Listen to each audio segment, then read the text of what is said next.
ജീവിതത്തിൽ ഒരിക്കലെങ്കിലും തനിയെ യാത്ര പോവണം. മുന്നോട്ടുള്ള വഴിയെ നോക്കിയിരിക്കുമ്പോൾ പിന്നിട്ട വഴികൾ തരുന്ന ചില ഓർമ്മകളുണ്ട്.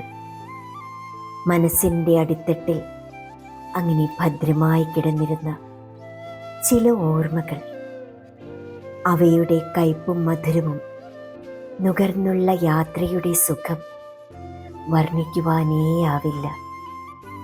ലക്ഷ്യസ്ഥാനത്തെത്തി മടങ്ങുമ്പോൾ കൂടെ കൂട്ടുവാനായി ആ നല്ല നിമിഷങ്ങളും നമ്മോടൊത്ത് കാണും. യാത്ര ഒരു ശുഭയാത്ര.